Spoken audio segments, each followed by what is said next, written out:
Hello अस्सलाम वालेकुम। Welcome to mathematics with job seekers channel. आज का जो हमारा टॉपिक है वो हमने प्रीवियस वीडियो में वैसे ही बताया हुआ था कि भाई आज जो है हम एमसीक्यूज़ है, इंपॉर्टेंट एमसीक्यूज़ होते हैं, कोई भी सेट से रिलेटेड एमसीक्यू जो किसी भी टेस्ट में या कोई भी टेस्टिंग सर्विस आपको दे सकती है, ठीक है।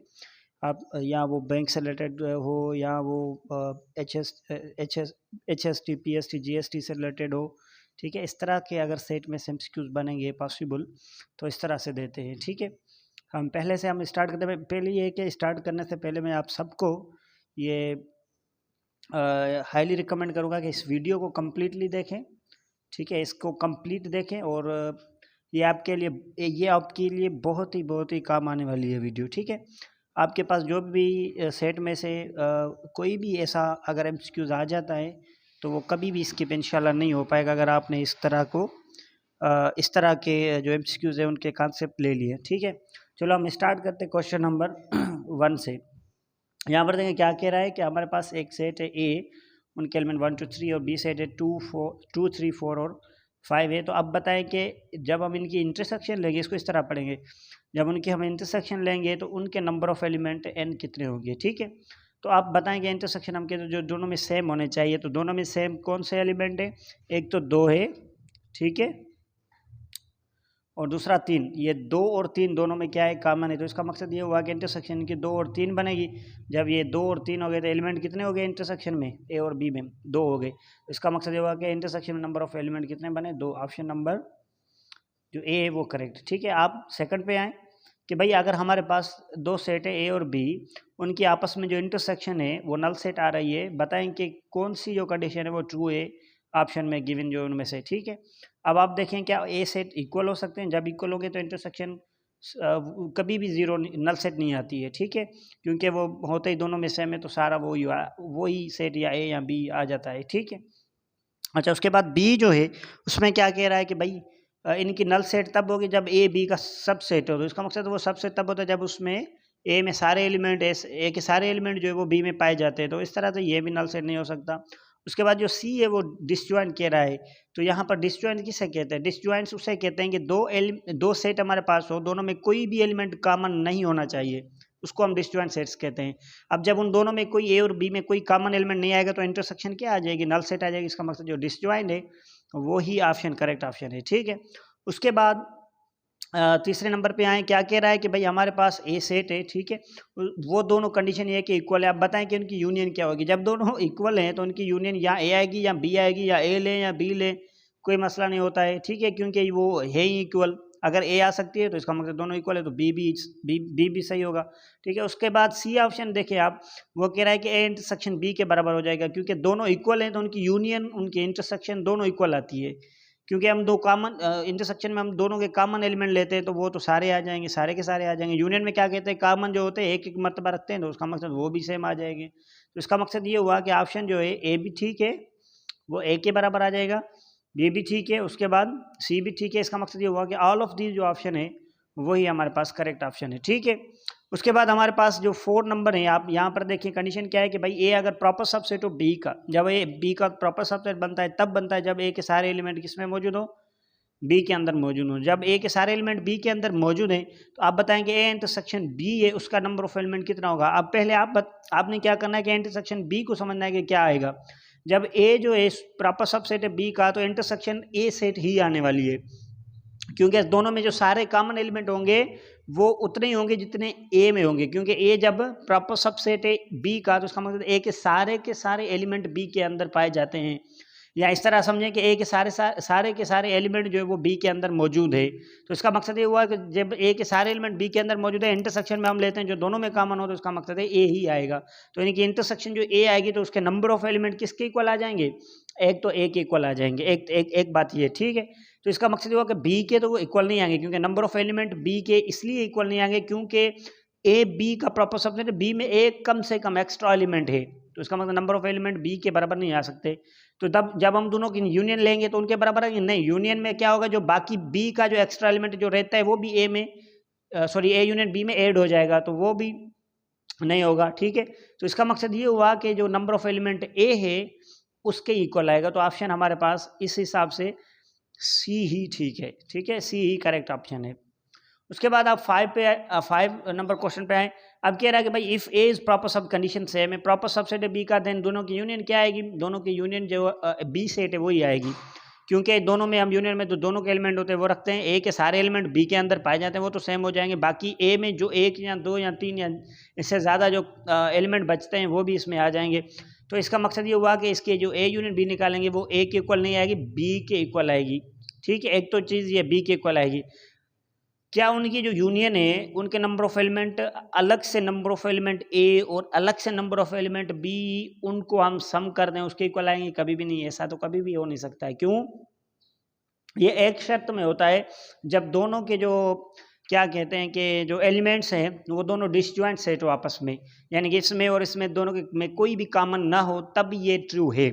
जनरली ट्रू नहीं है, क्योंकि यहाँ पर जब बात होगी तो वो जनरली हो जाएगी। ठीक है, तो वो जनरली ट्रू नहीं होता है।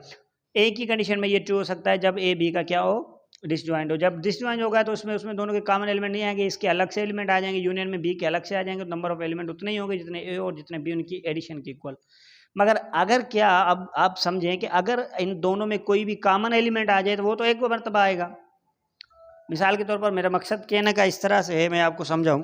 ठीक है, मैं अलग से रफ पेज में आपको समझाता हूँ, कोशिश करता हूँ समझाने की किस तरह। ठीक है, इस तरह से अगर हमारे पास लेट सपोज ए के जो एलिमेंट है 1 2 आ गए, ठीक है, और बी के जो एलिमेंट है 2 4 और 6 आ गए।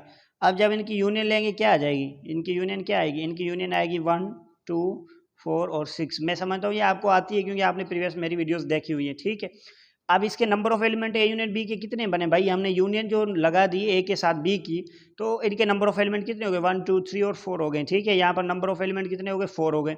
अब आप यहाँ पर चेक करें, नंबर ऑफ एलिमेंट ए में कितने हैं? 2 हैं। नंबर ऑफ एलिमेंट बी में कितने हैं? 3 है।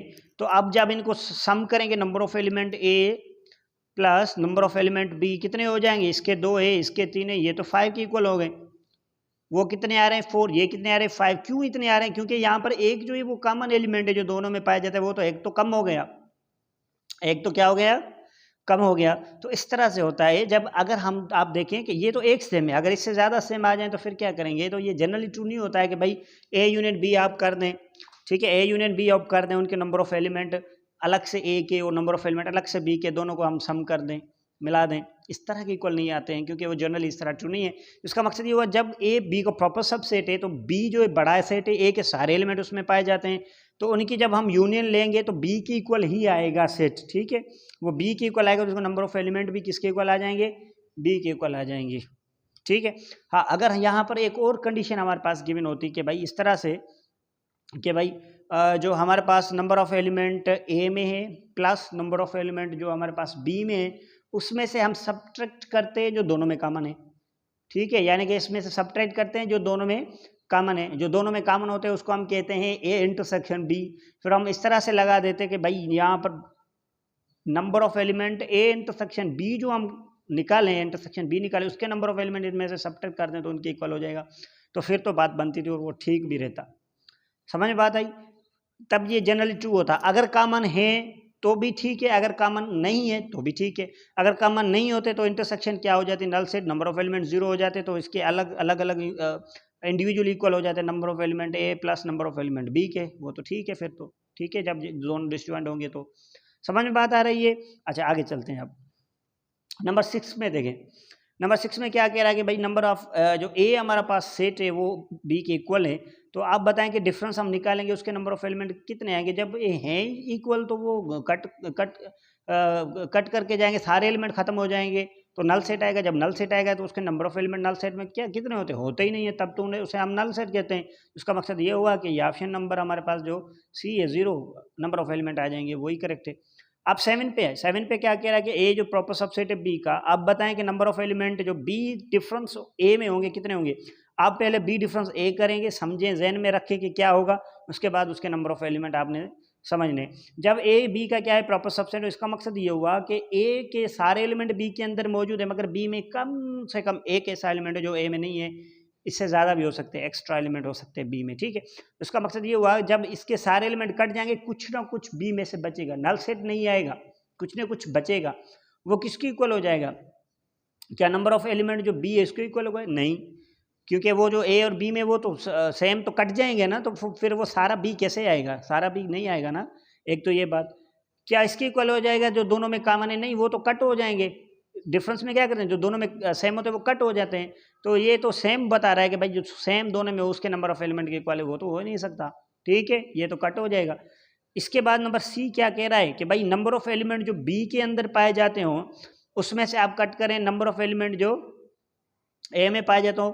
क्या ये करेक्ट है? ये करेक्ट है। क्यों करेक्ट है आप देखिए, इस वजह से करेक्ट है क्योंकि कंडीशन जो पहली गिवन है वो ये है, प्रॉपर सबसेट है एक, ए बी का प्रॉपर सबसेट है। जब ए बी का प्रॉपर सबसेट होगा तब आप नंबर ऑफ बी अलग से लें और नंबर ऑफ एलिमेंट ए के अलग से लें, फिर उसको बी में से काट दें तो वो उसके इक्वल आ जाएगा। इस तरह देखें, मैं आपको रफ पे समझाता हूँ, ये कोशिश में आपको कोशिश करता हूँ आपको समझ में आ जाए, ठीक है। ये बहुत इंपॉर्टेंट एमसीक्यूज होते हैं कि आपके यहाँ मिस ना हो जाएं, ठीक है।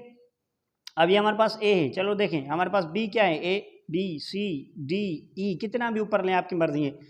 अच्छा अब देखें आप, ए बी को प्रॉपर सबसेट हो गया क्योंकि सारे के सारे एलिमेंट बी के अंदर मौजूद है। इसका मकसद ये हुआ कि ए बी का क्या हो गया, प्रॉपर सबसेट हो, मगर बी के दो ऐसे एलिमेंट है वो जो ए से ज़्यादा है, ए से एक्स्ट्रा है, ठीक है, जो एक ए में नहीं पाए जाते।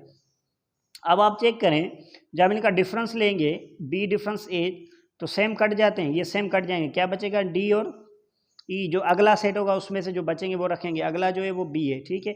ये बचे कितने नंबर ऑफ एलिमेंट बी, जो बी से जो हमने ए को काटा तो कितने नंबर ऑफ एलिमेंट बच गए हमारे पास, दो आ गए। तो क्या ये इक्वल नहीं हो सकते? नंबर ऑफ एलिमेंट हमारे पास जो बी है वो कितने थे, नंबर ऑफ एलिमेंट जो बी है हमारे पास वो 5 थे, और नंबर ऑफ एलिमेंट जो ए है वो कितने हैं, वो 3 है, ठीक है, वो 3 है। अब आप क्या करें, नंबर ऑफ एलिमेंट बी में से कट करें नंबर ऑफ एलिमेंट ए के।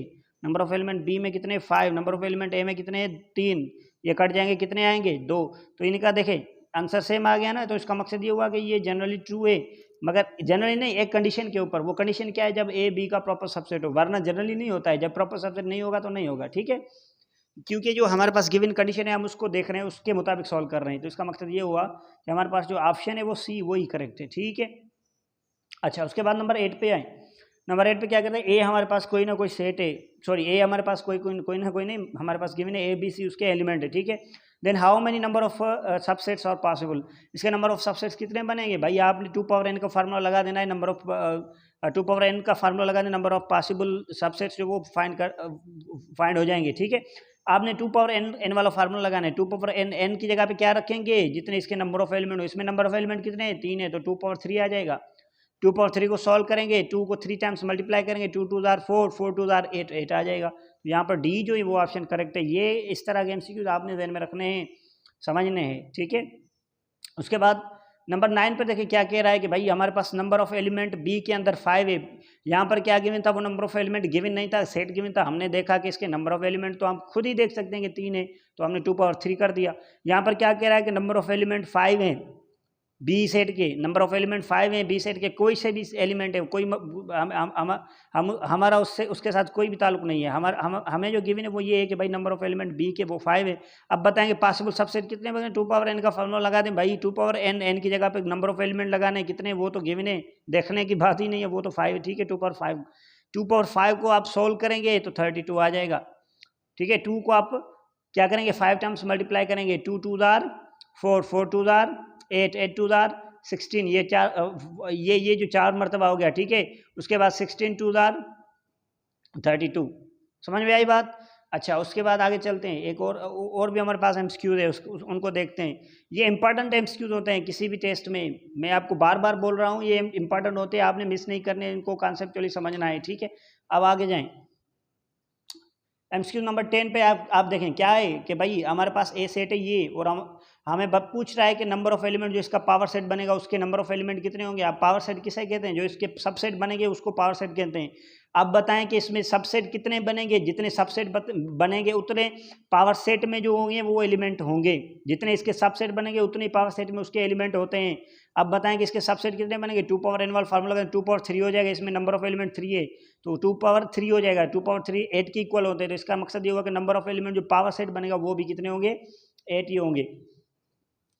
सॉरी 2 पावर 3 आप लगा देंगे, 2 पावर 3 जो वो 8 होते हैं, ठीक है। Number of element in power set of A कितने होंगे, वो भी 8 होंगे, ठीक है। इस तरह के एमसीक्यू आ सकते हैं और आते हैं, ठीक है, सेट में से आपने ज़हन में रखने। आगे जाएं, क्वेश्चन नंबर 11 जो है उसमें क्या कह रहा है कि डी हमारे पास सेट है, उसके नंबर ऑफ एलिमेंट कितने हैं, 2 है। अब बताएं कि पावर सेट जो डी का बनेगा उसमें नंबर ऑफ एलिमेंट कितने बनेंगे, आपने बस वो 2 पावर n का फार्मूला लगा देना है। जितने पावर सेट, वो पावर सेट बनता ही सबसेट का होता है, बनता ही सबसेट्स का है, ठीक है। जितने उसके सबसेट बनेंगे उतने ही उसके एलिमेंट होंगे। एक एक जो सबसेट होता है वो एक एक एलिमेंट होता है पावर सेट का। तब ये क्या हो जाएगा, 2 पावर n, 2 पावर n की जगह पे आप 2 लगा देंगे क्योंकि नंबर ऑफ एलिमेंट n की जगह पे रखते हैं। यहाँ पर 2 गिवन है नंबर ऑफ एलिमेंट, वो 2 पावर 2 हो जाएगा, 4 की इक्वल हो जाएगा इसके number of power set of D के नंबर ऑफ एलिमेंट 8 सॉरी 8 नहीं 4 हो जाएंगे, ठीक है। यहाँ पर ऑप्शन जो है वो हमारे पास बी ऑप्शन करेक्ट है। आगे जाएं क्वेश्चन नंबर 12 की तरफ। The formula for proper subsets is given by, अब देखें प्रॉपर सबसेट किसे कहते हैं, जब ए के सारे एलिमेंट किसी और सेट के अंदर मौजूद हो तो हम कहेंगे कि भाई ये उसमें से कम एक ज़्यादा होना चाहिए जो बी है, ठीक है। तो अब हम कहेंगे कि ए उसका बी का प्रॉपर सबसेट है। अब हमारे पास पूछ रहा है कि प्रॉपर सबसेट्स कितने होते हैं, उसका फार्मूला क्या होगा, 2 पावर n जो है वो सबसेट का फार्मूला होता है। प्रॉपर सबसेट का फार्मूला क्या होगा, आपने ध्यान में रखना है कि जो प्रॉपर सबसेट हम बनाते हैं उसका जो लास्ट सेट होता है वो ही इटसेल्फ होता है, वो ही इम्प्रॉपर होता है। बाकी सारे के सारे जो नल सेट से लेकर वो लास्ट को छोड़कर बाकी के सारे क्या होते हैं वो प्रॉपर सबसेट। इसका मकसद जो लास्ट में प्रॉपर सबसेट हम सबसेट बनाते हैं उसमें जो लास्ट का सबसेट होता है वही इम्प्रॉपर होता है। वो एक आप काट दें बाकी जो बचेगा वही प्रॉपर सबसेट का फार्मूला हो जाएगा। अब हमने पढ़ा कि 2 पावर n जो ये सबसेट का फार्मूला, इसमें क्या करेंगे, लास्ट में जो होता है एक आखिरी सेट होता है वो इटसेल्फ होता है, वो इम्प्रॉपर हो जाता है, वो आप काट दें। तो ऑप्शन नंबर क्या हमारे पास सही है, 2 पावर n माइनस 1, ये जो ऑप्शन डी है ये करेक्ट है। किसका, सबसेट का नहीं, प्रॉपर सबसेट का। सबसेट का क्या होगा, 2 पावर n, ठीक है, क्योंकि वो जो लास्ट वाला बनता है वो इम्प्रॉपर सबसेट, क्योंकि वो भी सबसेट होता है, ठीक है। आप 13 पे आए, क्वेश्चन नंबर 13 में क्या करें, नंबर ऑफ एलिमेंट जो है एक है वो 3 है। How many possible proper subsets are, इसके प्रॉपर सबसेट्स कितने बनेंगे आपने ज़हन में रखने। सबसेट नहीं बोल रहा है, प्रॉपर सबसेट बोल रहा है। जो लास्ट होता है वो इम्प्रॉपर होता है बाकी जो होते हैं वो सब प्रॉपर सबसेट होते हैं। पहले आप बताएंगे इसके सबसेट कितने बनेंगे। इसके सबसेट 2 पावर n वाला फार्मूला लगाने, 2 पावर n के मुताबिक 2 पावर 3 आ जाएगा, ठीक है, क्योंकि नंबर ऑफ एलिमेंट इसके 3 है तो 2 पावर 3 आ जाएगा। 2 पावर 3 किसके इक्वल हो जाएगा, 8 के। आपने जो लास्ट वाला सेट होता है वो इम्प्रॉपर होता है, वो आप काट दें, एक काट दें, क्या हो जाएगा, यहाँ ये फार्मूला लगा रहे हैं, एक काट दें, क्या होगा, 8 में से 1 जाएगा, कितने बचेंगे, 7। तो इसका मकसद 7 जो होंगे उसके प्रॉपर सबसेट बनेंगे 2 power n number of element जो ए है उसके जब 3 एलिमेंट्स होंगे तो, ठीक है। तो क्या बनेंगे, कितने प्रॉपर सबसेट बनेंगे, 7। लास्ट जो 8वां होता है वो इम्प्रॉपर होता है। अब ये मैं क्या बताऊं, ये तो आपको बताया हुआ, बार बार बताओ। 2 ए के ऊपर कॉम्प्लीमेंट, उसके ऊपर कॉम्प्लीमेंट किसके इक्वल होता है, ए के इक्वल होता है, ठीक है। क्यों, हमने कहा जब कॉम्प्लीमेंट की तादाद कितनी हो, इवन हो। जब कॉम्प्लीमेंट की तादाद इवन होगी, यहाँ पर देखें 1 और 2 क्या है, इवन नंबर है। कॉम्प्लीमेंट की जो तादाद है वो इवन आ जाएगी तो वो ए के इक्वल हो जाएगा। ऑड होगी तो किसके इक्वल होता है, ए कॉम्प्लीमेंट के इक्वल, बस ए कॉम्प्लीमेंट, ए कॉम्प्लीमेंट, इससे बाहर नहीं जाएगा। तो यहाँ पर ए के इक्वल हो जाएगा। ए कौन सा एलिमेंट है हमारे पास, कौन सा ऑप्शन है हमारे पास, सी ऑप्शन है, यहाँ पर सी करेक्ट है, ठीक है। उसके बाद आपको ये बता रहा है कि भाई आप यूनिवर्सल सेट का कॉम्प्लीमेंट ले तो किसके इक्वल हो जाएगा। कॉम्प्लीमेंट कब लेते हैं, किसी भी सेट का कॉम्प्लीमेंट, यानी कि उसको यूनिवर्सल सेट से आपने क्या करना है, काटना होता है। यूनिवर्सल सेट से उसका डिफरेंस लेना होता है। जब आप यूनिवर्सल सेट से डिफरेंस लेंगे, यूनिवर्सल सेट को यूनिवर्सल सेट से काट देंगे, है ही वही, वो सेम ही है, तो वो क्या हो जाएगा, सारे का सारा कट जाएगा, हमारे पास कुछ भी नहीं बचेगा, नल सेट आ जाएगा। तो इसका मकसद ये हुआ कि नल सेट हमारे पास ये एक तो ये ऑप्शन है, ठीक है। अब हमें और भी ऑप्शन चूज करने देखने हैं कि भाई हो सकता है कोई और भी करेक्ट हो, क्योंकि यहाँ पर ऑप्शन ऑल ऑफ दीज हमारे पास क्या है, गिवन है, ठीक है। हो सकता है कि वो भी ऑप्शन हो। अब हम बी पे चलेंगे। इसका यूनिवर्सल सेट के कॉम्प्लीमेंट का इक्वल क्या है, क्या मकसद होता है, ये मकसद होता है कि भाई आप यूनिवर्सल सेट में तो यूनिवर्सल सेट को काट रहे हैं, तो ये भी सही है। उसके बाद में ऑप्शन नंबर सी देखें, नल सेट का कॉम्प्लीमेंट और उसका होल कॉम्प्लीमेंट, जब भी किसी का 2 मरतबा कॉम्प्लीमेंट लेंगे तो वही सेट आएगा जो गिवन है। तो इसका मकसद ये हुआ कि ये भी एक किस्म का नल सेट ही है। तो यहाँ पर भी ए भी ऑप्शन सही है, नल सेट, ये भी नल सेट आ जाएगा, ये भी नल सेट है। इसका मकसद ऑल ऑफ दीज जो ऑप्शन है वो करेक्ट है। अच्छा, यहाँ पर वही फार्मूला आप लगा दें, जब यहाँ पर आप 2 मरतबा किसी का भी कॉम्प्लीमेंट लेते हैं, या 4 मरतबा, या 6 मरतबा, या 8 मरतबा, इतना इवन नंबर का कोई भी कॉम्प्लीमेंट इवन टाइम्स लेते हैं तो वो उसी ही सेट के ए के इक्वल आ जाता है। तो यहाँ पर आप जब नल सेट का 2 मरतबा कॉम्प्लीमेंट लेंगे, इवन टाइम्स कॉम्प्लीमेंट लेंगे, तो वही आएगा नल सेट। इसका मतलब ये भी नल सेट, ये भी यूनिवर्सल कट जाएगा, नल सेट, ये भी नल सेट। इसका मकसद ऑल ऑफ दी जो ऑप्शन है वही करेक्ट है, ठीक है।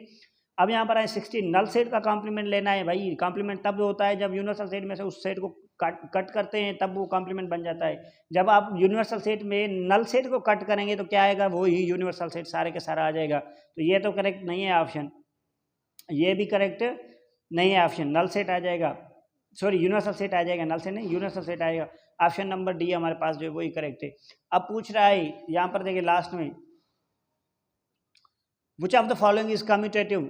यहाँ पर कम्यूटेटिव प्रॉपर्टी कौन सी है या लॉ कौन सा है, आप देखें हमारे पास क्या क्या है, ए इक्वल टू बी है तो इक्वल हो गया भाई, A union B equal to B union A. एक तो ये होता है कम्यूटेटिव, आपने तब्दील करना होता है, ए यूनियन बी पहले रखते हैं तो बाद में क्या रखें, बी यूनियन। अगर बी यूनियन ए पहले रखेंगे तो बाद में ए यूनियन बी रखेंगे। इसका मकसद आपने प्लेसेस चेंज करनी होती है, रिप्लेस करना होता है ए को बी को एक जगह पे, ठीक है। अब यहाँ पर देखिए इंटरसेक्शन में A intersection B is equal to B intersection A, ये भी कम्यूटेटिव होता है। हमने पढ़ा है कि यूनियन में भी कम्यूटेटिव प्रॉपर्टी होल्ड करती है, इंटरसेक्शन में भी कम्यूटेटिव प्रॉपर्टी होल्ड करती है। इसका मतलब बी भी ऑप्शन ठीक है, सी भी ऑप्शन ठीक है। इसका मतलब डी जो है बोथ बी एंड सी वाला वो करेक्ट है, ठीक है। आप अब आए नीचे, which of the following is D Morgan's law. हमारे पास ऑप्शन है कि भाई इनमें से कौन सा डी मॉर्गन्स लॉ, ये इंपॉर्टेंट है।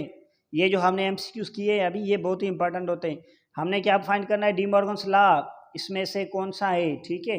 यहाँ पर देखें, यहाँ पर एमसीक्यूज है, इनमें से डी मॉर्गन्स लॉ कौन सा है, A complement union B complement is equal to A intersection B whole complement, इसके इक्वल है जी, इसके इक्वल है। आप देखें यहाँ पर गौर करें कि भाई हमारे पास यहाँ पर जो है क्या है, अगर हमारे पास ये अगर लेफ्ट साइड पर और ये राइट साइड पर कोई फर्क नहीं पड़ता क्योंकि इक्वल में इक्वलिटी में कोई फर्क नहीं होता है भाई। अगर 2+3 जो है वो इक्वल होता है 5 के, या आप इस तरह कह दें कि 5 इक्वल टू 2+3 के, कोई फर्क नहीं पड़ता, ठीक है। तो इसका मकसद ये हुआ कि ए इंटरसेक्शन बी जब होल कॉम्प्लीमेंट लगाएंगे तो ये किसके इक्वल हो जाएगा, इसके ऊपर अलग से कॉम्प्लीमेंट आ जाएगा, बी के ऊपर अलग से कॉम्प्लीमेंट हो जाएगा। जो ये यूनियन की सिंबल होती है वो किस में कन्वर्ट हो जाती है, सॉरी इंटरसेक्शन की जो सिंबल है किस में कन्वर्ट हो जाती है, यूनियन में। अगर यहाँ पर यूनियन होती है तो यहाँ पर इंटरसेक्शन आ जाता है, ये ही फर्क होता है। उसका मकसद एक तो ये ऑप्शन करेक्ट है, ठीक है। अब आगे जाएँ ए बी और सी, हो सकता है कोई और ऑप्शन भी करेक्ट हो। यहाँ पर देखिए A union B whole complement किसके इक्वल होता है भाई, इसके ऊपर अलग कॉम्प्लीमेंट आ जाएगा, इसके ऊपर अलग कॉम्प्लीमेंट आ जाएगा, और जो यूनियन है वो किसके इक्वल हो जाएगी, इंटरसेक्शन के। इसका मकसद ये भी करेक्ट है, तो इसका मकसद ये हुआ सी जो बोथ ए एंड बी, वही ऑप्शन हमारे पास करेक्ट ऑप्शन है, ठीक है। उसके बाद आप 19 के ऊपर जाते हैं कि भाई 19 में क्या कह रहा है, बहुत ही इंपॉर्टेंट है। यहाँ पर ये टेस्ट में भी आया था, जो पिछली जो JST टेस्ट थी सितंबर में हुई थी 13 पे आई थिंक, तो वहाँ उसमें भी ये MCQ इस तरह का आया। तो मैंने आपको लेक्चर में पढ़ाया हुआ है ये चीज़, अगर आपने नहीं देखी लेक्चर देखें पहले। यहाँ पर देखें, आपने नंबर ऑफ एलिमेंट कितने गिवन है, ए के 3, नंबर ऑफ एलिमेंट बी के कितने गिवन है, 3। हमारे पास ए सेट उसके नंबर ऑफ एलिमेंट 3 है, बी जो है उसके नंबर ऑफ एलिमेंट 4 है। तो अब बताएं कि भाई ए क्रॉस बी लेंगे जब ए और बी का कोई भी हो सेट, उनका जब क्रॉस प्रोडक्ट लेंगे तो क्या आएगा, नंबर ऑफ एलिमेंट उनके नंबर ऑफ एलिमेंट क्या आएंगे, वो हमने पढ़ा है कि भाई ए क्रॉस बी जब लेते हैं उसके नंबर ऑफ एलिमेंट उतने आते हैं जितने ए में हो, जितने बी में, उनकी प्रोडक्ट के। अब बताएं तो number of element A cross B के कितने आएंगे, इनकी प्रोडक्ट के इक्वल आ जाएंगे 3 टाइम्स 4, जितने इसमें 3 जो इतने इसमें 4, इनकी आपस में क्या लेनी है, प्रोडक्ट लेनी है, क्रॉस इनको मल्टीप्लाई कर देना है। 3 4 12, इसके 12 नंबर ऑफ एलिमेंट आएंगे भाई, इसके 12 नंबर ऑफ एलिमेंट आएंगे ए क्रॉस बी जब लेंगे तो, ठीक है। वो होते हैं आर्डर पेयर में। अच्छा आप 20 पे आए, 20 पे क्या कह रहा है कि भाई हमारे पास ए सेट है उसके नंबर ऑफ एलिमेंट कितने, 2, बी सेट है उसके नंबर ऑफ एलिमेंट कितने, 3। अब बताएं कि how many binary relations are possible. तो इसके बाइनरी रिलेशन कितने बनेंगे भाई, आप ज़हन में रखना है, जो हमने लास्ट लेक्चर पढ़ा था उसमें तकरीबन हमने बाइनरी रिलेशन को कवर किया हुआ है, ठीक है। उसमें बाइनरी रिलेशन किसे कहते हैं कि भाई जब आप ए क्रॉस बी लेते हैं, पहले तो आप ए क्रॉस बी लेंगे, जब ए क्रॉस बी लेंगे उसमें जितने एलिमेंट की तादाद बनेगी, उसमें जितनी नंबर ऑफ एलिमेंट बनेंगे, हम उनके सबसेट्स बनाएंगे, जितने उसके सबसेट बनेंगे ए क्रॉस बी के जो एलिमेंट है उनके जितने सबसेट्स बनेंगे उतने ही पॉसिबल बाइनरी रिलेशंस बनते हैं, मैक्सिमम पॉसिबल बाइनरी रिलेशंस बनते हैं, ठीक है। अब पहले आपने ये फाइंड करना है कि ए क्रॉस बी कितना आएगा। अब बताएं कि number of A cross B में एलिमेंट की तादाद कितनी आएगी, हमने ऊपर किया हुआ है, ये जो 19 वाला हमारे पास जो क्वेश्चन था 19 में किया हुआ है कि किसकी इक्वल आएगी, जब आप ए क्रॉस बी लेंगे तो इसके नंबर ऑफ एलिमेंट 2 हैं, इसके नंबर ऑफ एलिमेंट 3 है, तो number of element in A cross B कितने आ जाएंगे, 6 आ जाएंगे, 2 3 6 आ जाएंगे, 6 आ जाएंगे। जब number of element A cross B के 6 आ गए तो बाइनरी रिलेशन क्या होते हैं, ए क्रॉस बी के जो एलिमेंट्स होते हैं उनके सबसेट्स होते हैं, जितने उनके सबसेट ए क्रॉस बी के बनेंगे उतने ही बाइनरी रिलेशन पॉसिबल होते हैं। तो आप बताएं कि भाई जब number of element A cross B के 6 हो गए तो उसके जो ए क्रॉस बी के नंबर ऑफ एलिमेंट जब 6 हो गए तो उसके पॉसिबल सबसेट कितने बनेंगे? आप 2 पावर n वाला फार्मूला लगा देंगे सबसेट के लिए। भाई 2 पावर n की जगह पर क्या लगाएंगे? ए क्रॉस बी में नंबर ऑफ एलिमेंट 6 होते हैं तो 2 पावर 6 के इक्वल आ जाएगा, ना ये इसके इक्वल आ जाएगा, ठीक है, 2 पावर 6 के इक्वल आ जाएगा। उसके बाद 21 पे आए भाई, 21 नंबर एमसीक्यूज क्या कह रहा है, ये भी हमने पिछले लेक्चर में कवर किया हुआ है कि भाई हमारे पास अगर एक आर्डर पेयर है, ये दोनों आपस में इक्वल है, x+3, y+1 is equal to 6, 4। Order pair equal तब होते हैं जब उसका फर्स्ट कंपोनेंट इसके फर्स्ट कंपोनेंट के इक्वल हो, इसका फर्स्ट कंपोनेंट इसके फर्स्ट कंपोनेंट से इक्वल, इसका सेकंड कंपोनेंट इसके सेकंड कंपोनेंट से इक्वल हो। जब आपने यहाँ पर नीचे देखें, जब इसका फर्स्ट कंपोनेंट कहाँ गया, यहाँ पर इसका फर्स्ट कंपोनेंट इसके फर्स्ट कंपोनेंट के इक्वल हो, तो आपने कह दिया कि भाई इसका फर्स्ट कंपोनेंट उसके फर्स्ट कंपोनेंट के इक्वल हो तो इक्वल कर दिया, आपने कहा कि इक्वल हो तो इक्वल कर दिया। उसके बाद इसका सेकंड कंपोनेंट इसके सेकंड के इक्वल हो तो इसका सेकंड कंपोनेंट भाई ये है तो इसका सेकंड कंपोनेंट ये है, इसके इक्वल हो गया, आपने कहा इक्वल होते इक्वल हो गया, ठीक है। अब क्या करेंगे, x यहाँ पर आपने x के लिए सॉल्व करना है, x-6 - 3 हो जाएगा तो x की वैल्यू कितनी हो गई? 3 आ गई। यहाँ पर किसके लिए, y के लिए सॉल्व करना है तो 4 - 1 कितना हो जाएगा? 3 हो जाएगा। तो y की वैल्यू कितनी? 3, x की वैल्यू कितनी? 3, यही हमारे पास, ठीक है। ये जो वैल्यूज होंगे ऑप्शन में वही हमारे पास ऑप्शन करेक्ट होगा। अब पूछ ये रहा है कि भाई ये जो है आपस में इक्वल है, बताएं कि x और y की वैल्यूज क्या होंगी? ये तो नहीं होगी, ठीक है, ये भी नहीं होगी, ये ऑप्शन सी वाला करेक्ट है क्योंकि ये भी 3, x की वैल्यू भी 3, y की वैल्यू भी 3 है, उसका मकसद सी जो ऑप्शन है वही हमारे पास करेक्ट है। अब देखें ये जो 22, अगर आपको ये समझ में नहीं आया तो पिछली वीडियो हमारी ज़रूर देखें, प्रीवियस वीडियो जो थी हमने उसमें जो है कार्टेशियन कोऑर्डिनेट सिस्टम को हमने डिफाइन किया हुआ था, ठीक है। अच्छा, अब हमारे पास ये पॉइंट है, बताएं कि -3, -4 किस क्वाड्रेंट में लाई करता है। मैंने आपको पहले भी बताया, इस तरह का क्वेश्चन भी आया था पीएसटी जीएसटी में, पास पेपर्स में आप चेक करेंगे तो उसमें आया था कि भाई हमारे पास जो ये पॉइंट है ये किस क्वाड्रेंट में लाई करती है। हमने पढ़ा था कार्टेशियन कोऑर्डिनेट सिस्टम में, हमने पढ़ा था कि 4 क्वाड्रेंट होते हैं, ठीक है, वह फर्स्ट, सेकंड, थर्ड और फोर्थ होता है। अब हमने वहाँ पर वो भी डिस्कस किया कहाँ पर x की वैल्यू पॉजिटिव होती है और y की पॉजिटिव होती है, कहाँ पर x की वैल्यू नेगेटिव, y की वैल्यू पॉजिटिव होती है, कहाँ पर दोनों नेगेटिव होती है, किस क्वाड्रेंट में दोनों पॉजिटिव होती हैं, ठीक है। यहाँ पर आपको फिर से बता देते हैं। यहाँ पर फर्स्ट क्वाड्रेंट है, ठीक है, ये फर्स्ट है, ये सेकंड, ये थर्ड, ये फोर्थ है। फर्स्ट क्वाड्रेंट में दोनों पॉजिटिव रहती है, x भी y भी, ठीक है। यहाँ पर आप कहीं पर भी होंगे दोनों पॉजिटिव होती हैं। यहाँ पर क्या होगा, आपकी जो x है ये आप नेगेटिव की तरफ 0 के पीछे गए तो यहाँ पर नेगेटिव x नेगेटिव आएगा, मगर हैं आप 0 के ऊपर तो यहाँ पर कहीं पर भी होंगे आपकी जो x की वैल्यू होगी नेगेटिव होगी, y की वैल्यू क्या होगी? पॉजिटिव। मगर यहाँ पर क्या होगा, आप हैं भी पीछे हैं भी नीचे, तो इसका मकसद ये होगा कि आपके x भी नेगेटिव y भी नेगेटिव, दोनों नेगेटिव इसमें है, तो इसका मकसद ये होगा कि यहाँ पर दोनों, ये भी नेगेटिव में ये भी नेगेटिव, ये थर्ड क्वाड्रेंट में लाई करेगा। किस क्वाड्रेंट में? थर्ड क्वाड्रेंट में लाई करेगा। तो इसका मकसद ये होगा कि यहाँ पर जो सी है हमारे पास ऑप्शन, वही ऑप्शन करेक्ट है, ठीक है भाई।